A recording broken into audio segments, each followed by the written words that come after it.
Alright, good afternoon mga idol. So dito tayo ngayon sa isang resorts dito sa may South mga Lods.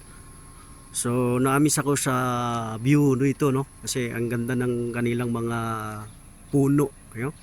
Parang Christmas tree mga idol. So nakakaamis siya mga Lods. Ayan mga Lods. So napakaganda ng ano rito, ng resorts, no? So ayan, may mga malalaking puno na nakapaligid mga idol. So may pag-transacts tayo ngayon mga idol. Ayan, papunta tayo sa reception nila. Yes, mga lode.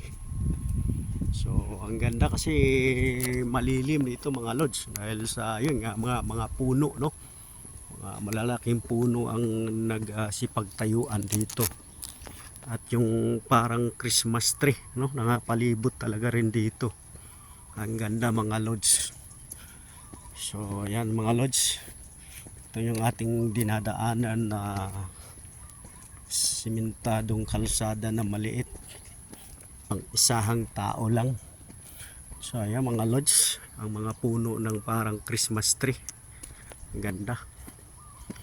Napakalilim at maganda ang lugar, tahimik, pwede kang mag-stay rito kung gusto mo magkaroon ng peace of mind, pwede kang mag-relax dito sa lugar na to mga idol.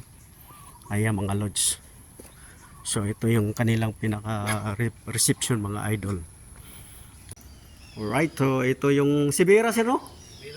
Sibera Putika Resorts dito sa may Karkar. Kaya may swimming pool sila.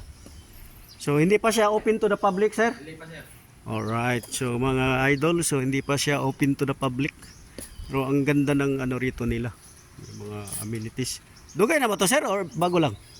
Wala, sir, last year. Last year. So hindi pa siya open to the public, so yung mga kakilala pa lang na pwedeng pumunta rito. Alright, thank you mga idol.